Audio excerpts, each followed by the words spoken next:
الذين أخرجوا من ديارهم بغير حق إلا أن يقولوا ربنا الله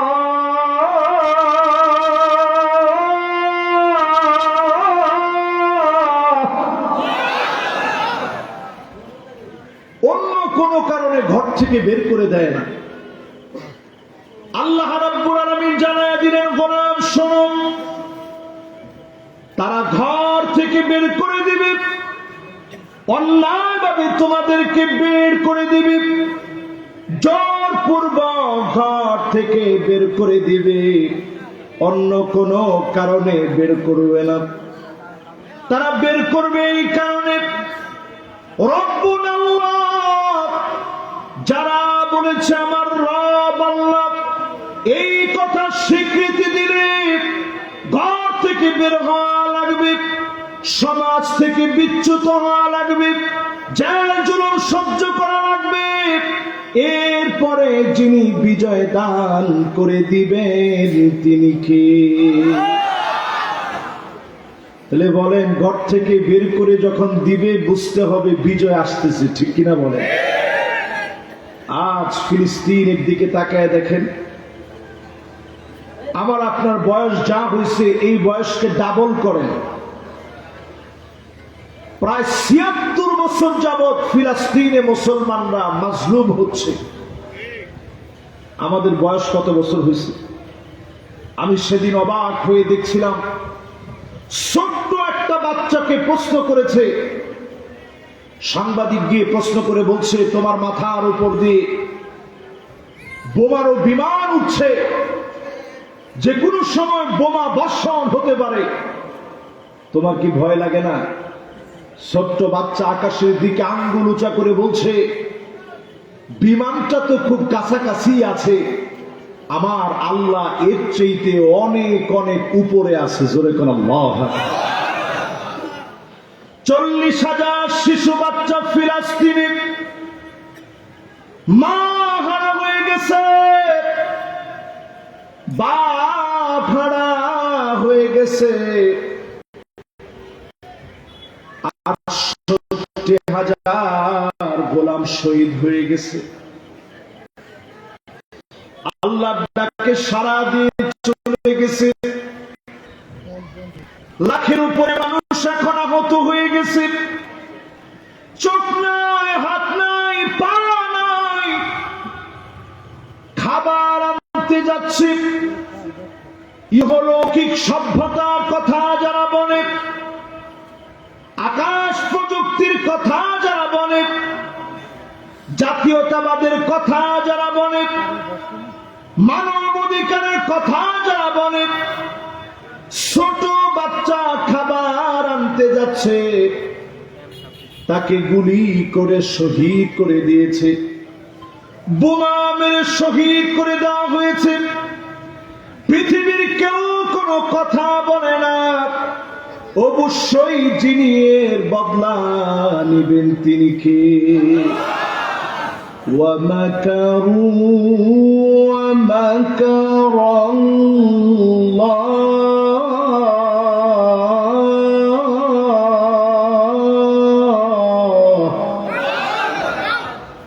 وَاللَّهُ خَيْرُ الْمَاكِرِينَ।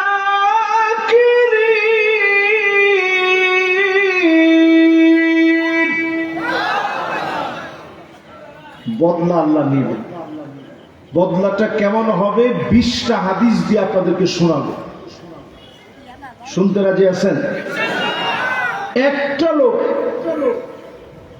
এই মাহফিল থেকে এখন আর নড়াচড়া করার সুযোগ নেই। আমি সব শুদ্ধা, সবাই আমরা মনোযোগ সহকারে দেখছেন আমি সব কেমন শুনতেছে, এরকম সবাই দিলটা নিয়ে শোনেন। 20টা হাদিস বলা শেষ, এরপরে আপনাদের কাছ থেকে আমি ছুটি নিয়ে বাড়ি চলে যাব ইনশাআল্লাহ। বাড়ি তো অনেক দূর, সে পর্যন্ত যদি আল্লাহ যাওয়ার তৌফিক দেয়।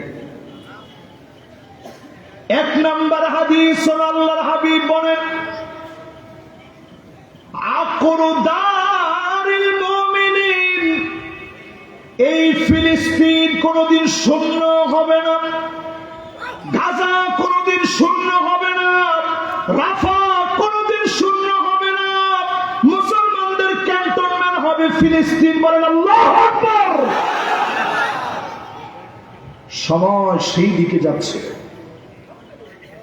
চিরস্থায়ী মুসলমানদের ঠিকানা জমিনের যুক্তরাষ্ট্র, মুসলমানদের যুক্তরাষ্ট্র হবে ফিলিস্তিন। সময় আসবে এবং ফিলিস্তিনের বিজয় হবেই হবে, দুনিয়ার কেউ আটকে দিতে পারবে না, পারবে না, পারবে না।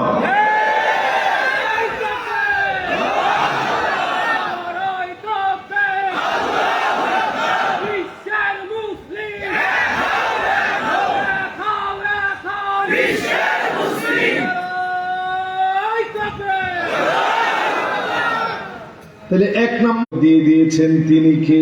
মার খেয়েছে 12 বছর। আমাদের দেশে আমরা মার খেয়েছি কত বছর?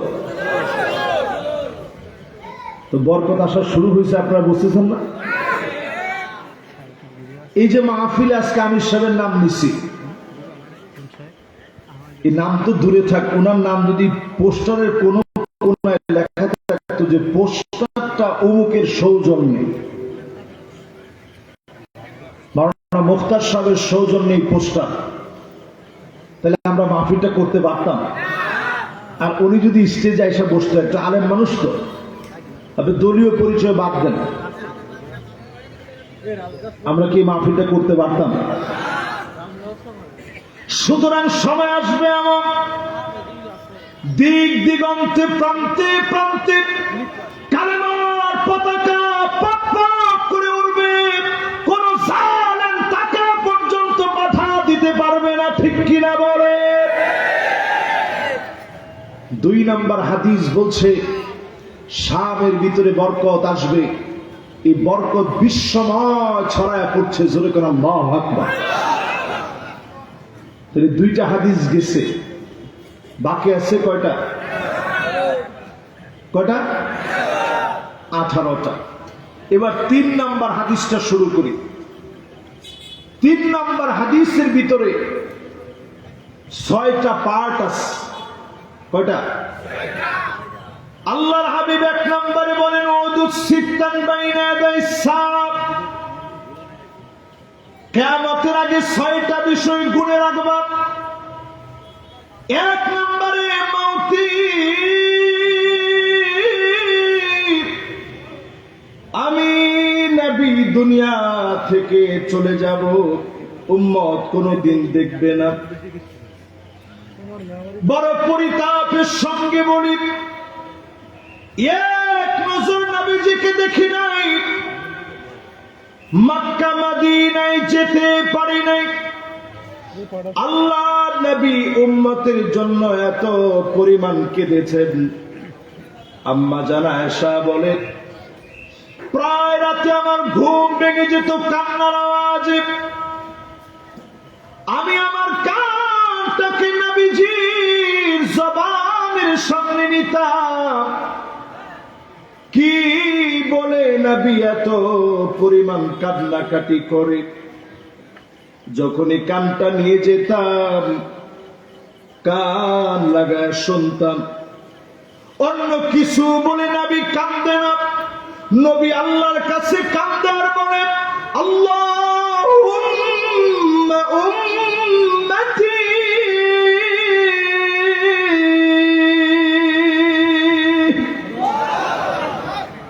ও আল্লাহ আমার উম্মত, আমার উম্মত বলে নবীজি কাঁদলেন। জান্নাতের দরজায় নবীজি সেদিন নক করবে, ফেরেশতা ডাক দিয়ে বলবে, কে গো তুমি? নবীজি বলবেন, আমি নবী মুহাম্মদ সাল্লাল্লাহু আলাইহি ওয়াসাল্লাম আসছি। দ্বাররক্ষী বলবে, বিকা উমিরতু লা আফতাহু লিআহাদিন ক্বাবলাক, কারো জন্য দরজা খুলি নাই, আজ আপনি এসেছেন, দ্বার খোলা। নবীজি জান্নাতের ভিতরে যাবেন, যাওয়া মাত্র নবীজি আল্লাহকে ফরিয়াদ করে বলবে, হাত্তা তাদখুল উম্মতি, ও আল্লাহ, কোন নবীর উম্মত আগে যেন আসতে না পারে, আগে আমার উম্মত গুলা দিয়ে জান্নাতটাকে ভরে দাও। সব নবীর আগে নবীর উম্মত জান্নাতে যাবে। জান্নাতের ভিতরে 120টা কাতার হবে। সামানুনা মিন উম্মতি, 120 এর ভিতরে 80 কাতার নবীর উম্মত দিয়ে পূর্ণ হয়ে যাবে। অন্য সব আল্লাহর জান্নাতের মাত্র 40 কাতার পড়বে। আওয়াজ করে বলেন, কয় কাতার? নবীজির উম্মত দিয়ে 80 কাতার ভরে যাবে। অন্য সব নবীর উম্মত দিয়ে আল্লাহ জান্নাতের মাত্র 40 কাতার ভরবে। বলেন আল্লাহু আকবার।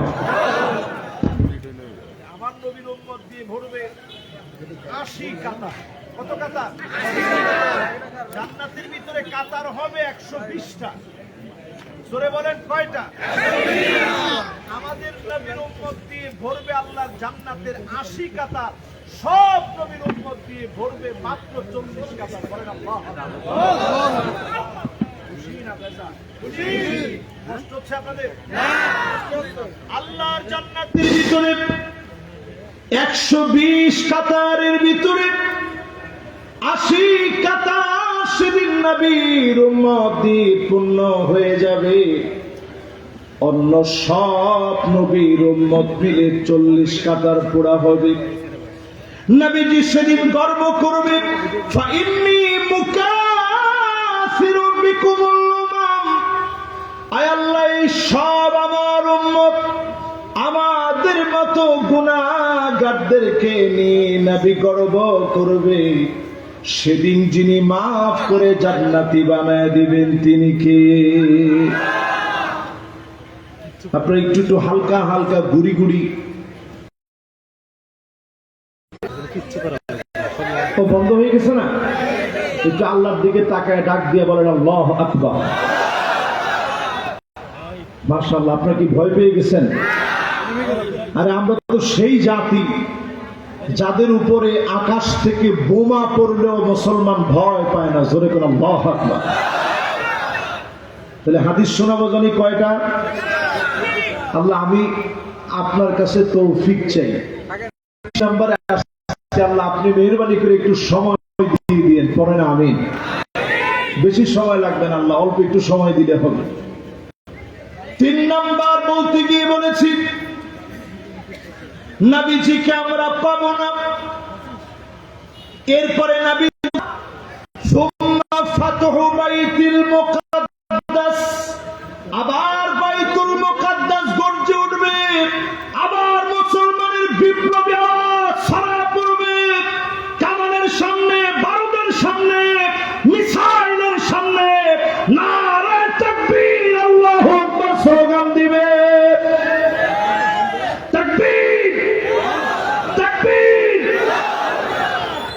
ডাইরেক্ট এই শব্দটা ছিল নবীজি সাল্লাল্লাহু আলাইহি সাল্লামের যুদ্ধকালীন সময়ের স্লোগান।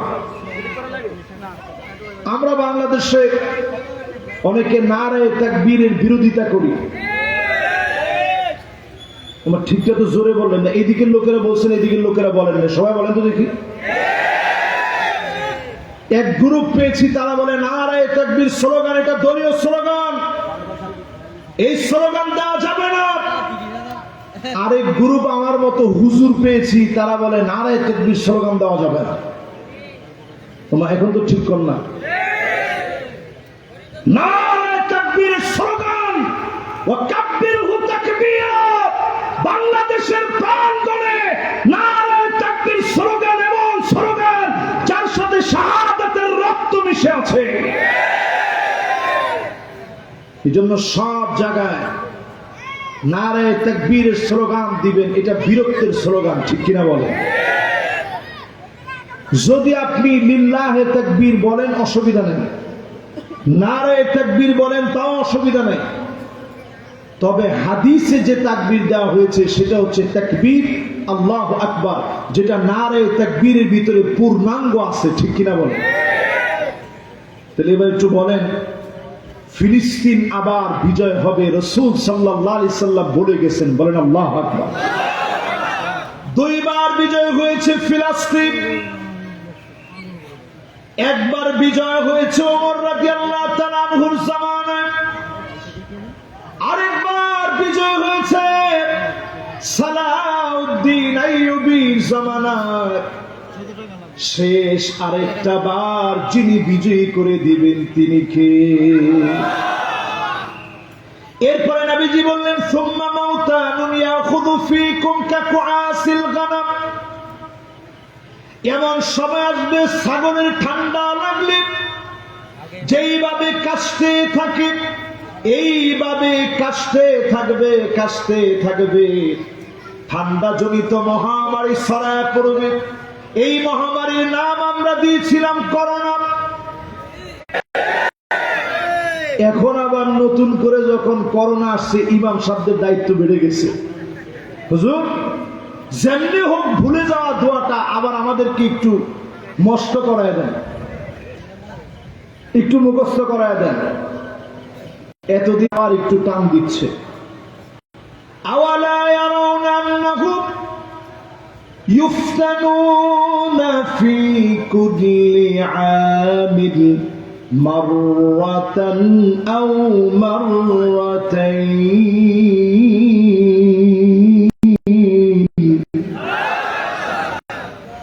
সুম্মা লা ইয়াতুবুনা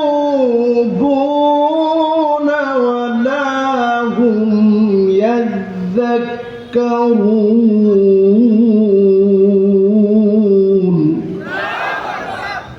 আল্লাহ রাব্বুল আলামিন জানায় দিলেন, প্রত্যেক বছরে একবার অথবা দুইবার আমি আল্লাহ তোমাদেরকে ধরব, পাকড়াও করব।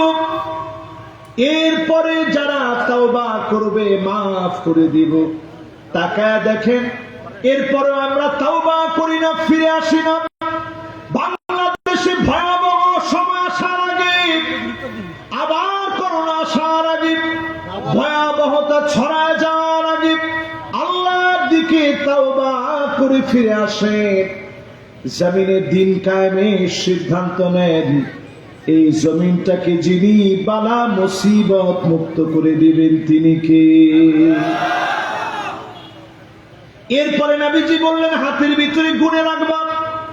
দেখেন, এগুলা সব চলে আসছে, কিন্তু যেগুলা গুণে রাখতে বলছে আমরা কিন্তু 3 নাম্বার হাদিসের ভিতরে আছি।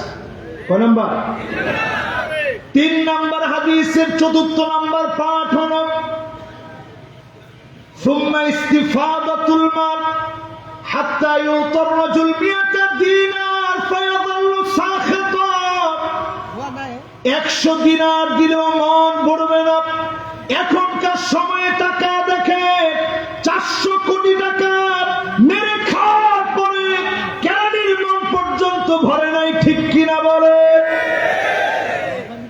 আবার গর্ব করে বলে, আমার পিয়নে 400 কোটি টাকা মালিক। আর কি, এই যে টাকাগুলো আপনি নিলেন, আরেকজন দরবেশ সাহেব ছিল, উনি এমন বেশ ধরছে, উনি এই লঙ্গি আর এই গেঞ্জিটা পরে যদি একটু ক্ষেতের মধ্যে ধান চাষ করতে নামতো, মনে হয় আর একটু সময় অন্তত শান্তি থাকতে পারত।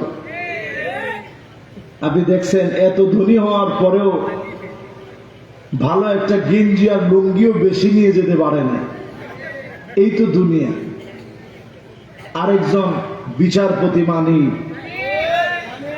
তারে এমন ভাবে সিলেটের লোকেরা নাস্তা দিয়েছে, আমার মনে হয় নাস্তাটা যদি এই অঞ্চলের লোক দিত তাহলে আরো বেশি ভালো হতো।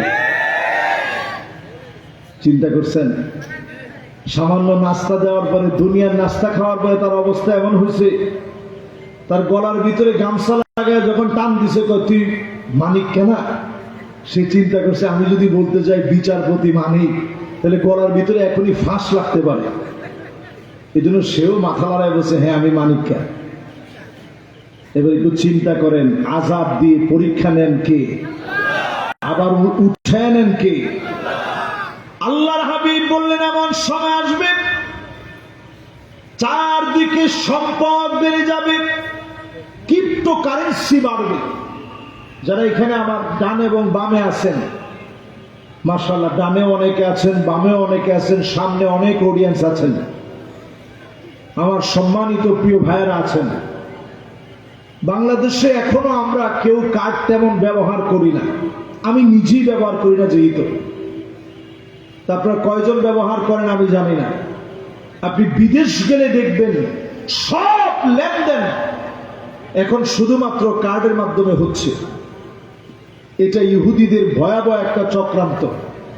আজকে আমি মিডিয়ার সামনে বলি, জিও পলিটিক্সের সবচেয়ে বড় ভয়াবহ ষড়যন্ত্র হচ্ছে ক্রিপ্টোকারেন্সিকে বাজারে এনে আপনার মূলধন, আপনার সম্পদ, আপনার স্বর্ণ, আপনার খনিজ সম্পদ সবগুলাকে হাতায় নিয়ে তারা হাওয়ার ভিতরে একটা টাকার অঙ্ক দেখাবে। এই যে ক্রেডিট কার্ডের ভিতরে টাকা এখন সব চলতেছে হাওয়ায়। আপনি দিচ্ছেন, পে অর্ডার করে দিচ্ছেন, জমি কিনতেছে মানুষ পে অর্ডার করে, কোটি কোটি টাকা পে অর্ডার করে জমি কিনা হচ্ছে, পুরা টাকাটা হাওয়ার ভিতরে। এটার নাম ক্রিপ্টোকারেন্সি। কিয়ামতের আগে এটা বাড়বে আর বাড়বে। শুধু ইহুদিরা সমৃদ্ধ হবে আমার সম্পদ দিয়ে, তারা সমৃদ্ধ হবে। এরপরে আল্লাহর জমিনে এমন সময় আসবে একটা জায়গাতেও জমিন তাদেরকে বরদাস্ত করবে না। বলেন আল্লাহু আকবার। 5 নাম্বার না বলছি, না 3 নাম্বার হাদিসে 5 নাম্বার অংশ, 3 নাম্বার হাদিসে 5 নাম্বার অংশ। আল্লাহর হাবিব বলেন, লা ইয়াবকা বাইতুন মিনাল আরাব ইল্লা দাখালাতুহু। আরবের সব ঘরে ঘরে ফিতনা ঢুকবে, এমন কোন ঘর নাই ফিতনা থাকবে না। এখন যদি প্রশ্ন করি, স্মার্টফোন নেই, বর্তমান প্রযুক্তির এই সময়ে স্মার্টফোন নাই, এমন মোবাইল নেই, এমন কয়জন আছেন? হাত তোলেন। অনেকে হাত তুলছে, আপনারটার মতো নাই, না আমারটার মতো দরকার নেই। মানে এইরকম ফোন আছে, স্মার্টফোন, এরকম ডিভাইস কার কার নাই? একটু হাত তুলেন। মাশাআল্লাহ, হাতগুলা নামান। আপনাদের নাই? মাশাআল্লাহ মাশাআল্লাহ। এই আমি সব একবার আমার মুখের কথাটা টাইনি নিচ্ছি। উনি কইছে যে হুজুর ওনাদের নাই, ছেলেদের আছে। এবার হাত তুলেন। একেবারে ঘরের ভিতরে এরকম কোন ডিভাইস নাই? মাশাআল্লাহ। 1 2 3 4 5 6 7 8 9 10 11 12 13 14 15 16 17 18 19 20 21 22 23 24 25। আলহামদুলিল্লাহ, অনেক আছেন। আল্লাহু আকবার, সুবহানাল্লাহ। এই মাটি আমার কাছে এত ভালো লাগে এই জন্যে, এখনো শত শত মানুষ পাওয়া গেছে ঘরের ভিতরে স্মার্টফোন নামক ডিভাইস নেই। প্রযুক্তির এই সময়ে স্মার্টফোন নাই, এরকম যারা আছেন মোটামুটি অনেকটা ফিতনা থেকে আপনারা বেঁচে আছেন, ঠিক কিনা কম? এখন আগে আমরা এক সময় লুডু খেলতাম, লুডু আপনারা খেলছেন? কেমনে খেলে? ও ছক্কা মারে, পাঁচ মারে, এরপরে গুডি একটা কাটে। এখনকার সময় আপনি তাকায় দেখেন, অনলাইনে বেট লেগে, অনেক্স বেট, মেল বেট সহ এরকম জুয়ার নানান সাইট আছে। এই সাইটের ভিতরে সারা রাত জেগে আমাদের সন্তানেরা এখন জুয়ার ভিতরে আসক্ত হয়ে আছে, ঠিক কিনা বলে? সর্বশান্ত হয়ে গেছে। প্রিয় ভাইরা, এটা ইহুদিদের কত বড় চক্রান্ত, এটা আপনি এখনো টের পাচ্ছেন না। ইউটিউবটা খুললে আপনি দেখবেন, আমি ট্রেডিং করে খুব অল্প সময়ের ভিতরে গাড়ি বাড়ি করে ফেলেছি। ট্রেডিং এর মাধ্যমে ট্রেডিং করে খুব অল্প সময়ে আমি আমার নিজেকে ট্রেডিং করেছি। সুতরাং আপনিও যদি চান তাহলে এখনই যুক্ত হন, মাত্র $1 ব্যয় করলে হবে। এইরকম লক্ষ লক্ষ কোটি কোটি মুসলমানদেরকে তারা ধোঁকা দিচ্ছে, বোকা বানাচ্ছে। একজন মুসলমান যদি ট্রেডিং করতে গিয়ে জুয়া খেলে যদি মুসলমান ইনকাম করে, ওই মুসলমানের ইনকাম হারাম, হারাম এবং হারাম। জুয়ার মাধ্যমে ইনকাম করা কি? সবাই বলেন কি? এখন এই জুয়া পাইকারি দরে চলছে, ঘরে ঘরে ফিতনা ঢুকে গেছে। বন্ধ নাকি? অধিকাংশ মা বোনেরা ফিতনায় পড়ে গেছে। নারীদের সংস্কারের নামে মা বোনদেরকে ঘর থেকে বের করে এনেছে। তাকে দেখবেন মহিলারা লজ্জা হারায় ফেলেছে, সম্মান আর ভূষণ তারা হারায় ফেলেছে, ঠিক কিনা বলে? তার মানে বোঝা যায় ফিতনা ঢুকে গেছে। এরপরে নবীজি বললেন সুম্মা হুদনাতুন তাকুনু বাইনাকুম ওয়া বাইনা বানিল আসফার ফায়াকদিরুন। এই জায়গাটা বুঝা লাগবে, মনোযোগ দিন। কষ্ট হচ্ছে আপনাদের? বৃষ্টি হচ্ছে নাকি? হালকা হালকা।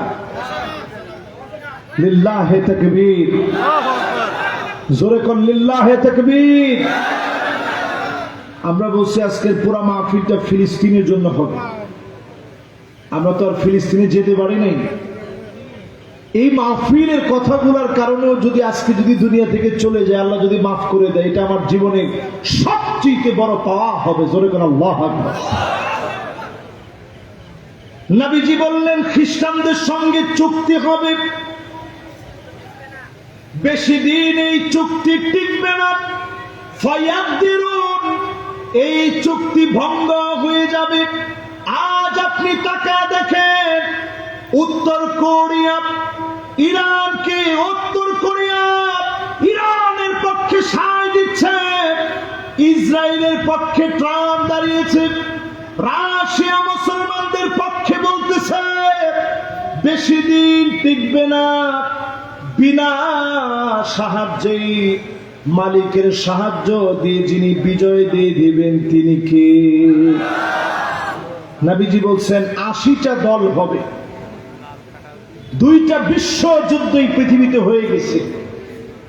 এই 2 বিশ্বযুদ্ধের পিছনে সভ্যতার ধ্বজাধারী, জাতীয়তাবাদের ধ্বজাধারী, সারা পৃথিবীকে যারা সারা পৃথিবীতে মানবাধিকারের কথা বলে, তারাই এই পৃথিবীর ভিতরে 2টা বিশ্বযুদ্ধ লাগিয়েছে। আজকের পৃথিবীতে শুধু ইরানকে তারা হামলা করেছে, কারণ মুসলমান যেন পারমাণবিক শক্তিতে শক্তিধর না হতে পারে, ঠিক কিনা বলে?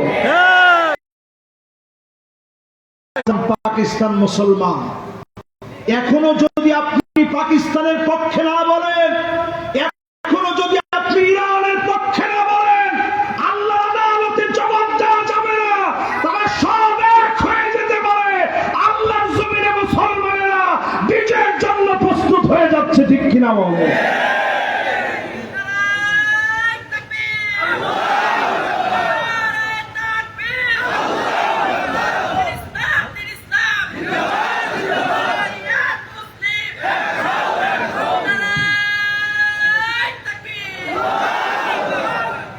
এবার আসুন পরের হাদিসটা আমরা যাই। 3টা হাদিস শেষ হয়েছে। কষ্ট হচ্ছে আপনাদের? 4 নম্বরে নবীজি জানায়া দিলেন বাদা আল ইসলামু গরীবান ওয়া সায়াউদু গরীবান তুবা লিল গুরবা।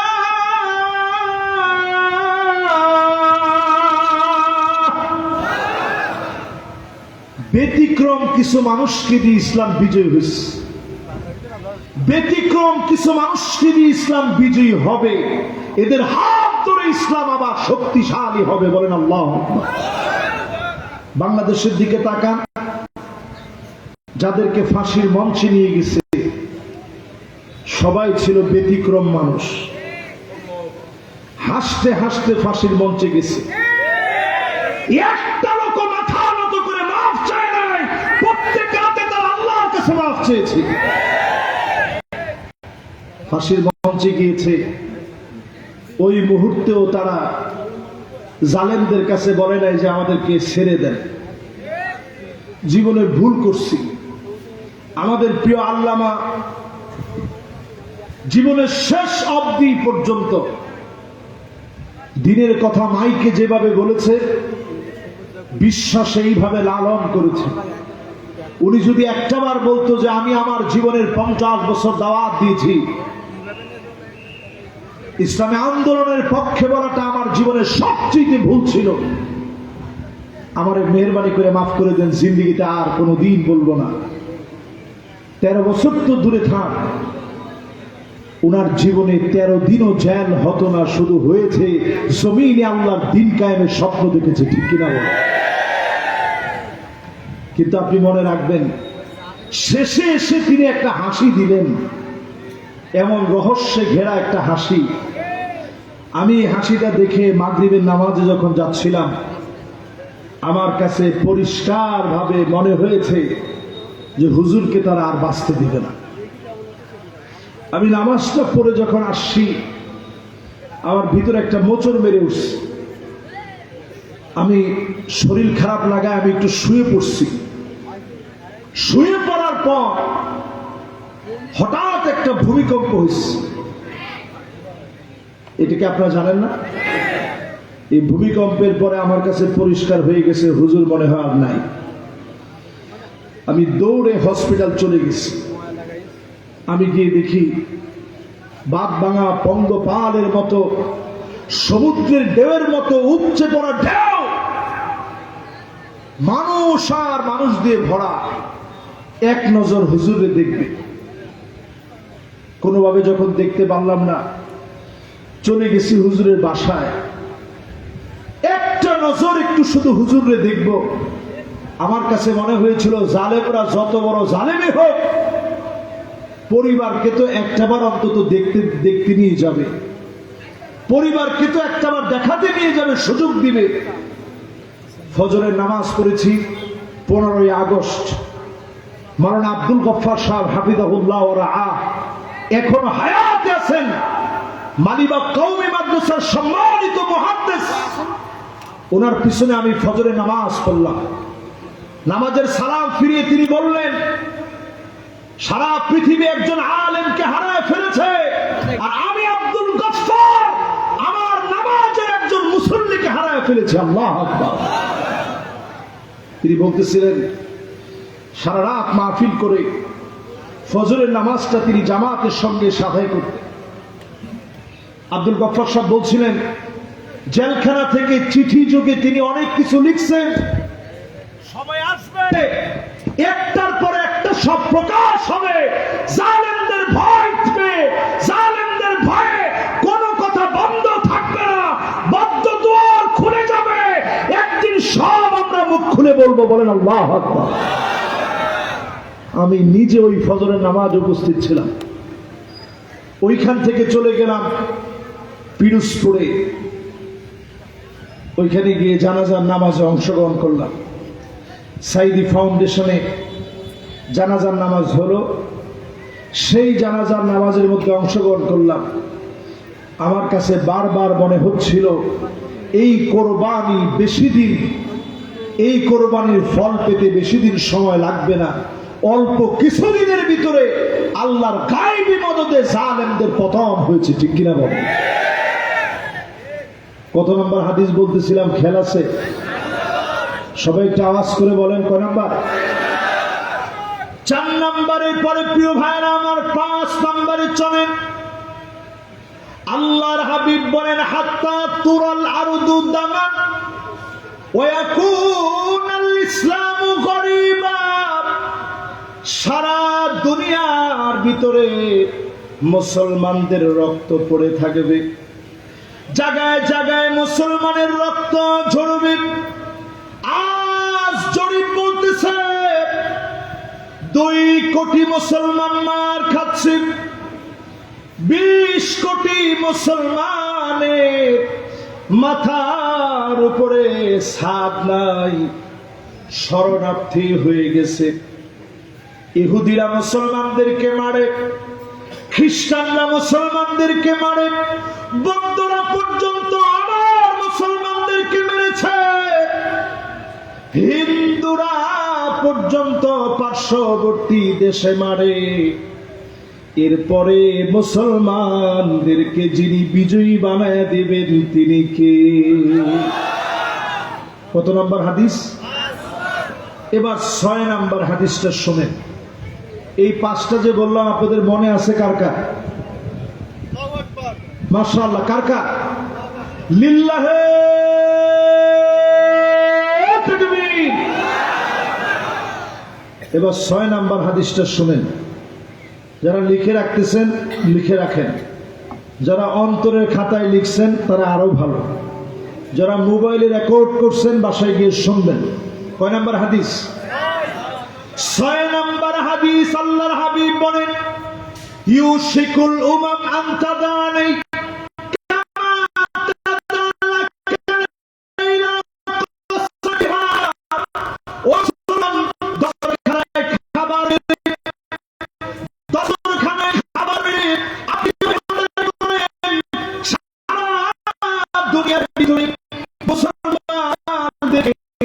পরিকল্পনা হবে, কখনো মারবে, কখনো ইসলাম মারবে, কখনো হিন্দু মারবে, কখনো বৌদ্ধ মারবে, আমাদেরকে চামড়া চামড়া খাবে। অবশ্যই ঐক্যবদ্ধ হওয়া ছাড়া বাঁচার কোনো উপায় না, কিনা বলেন?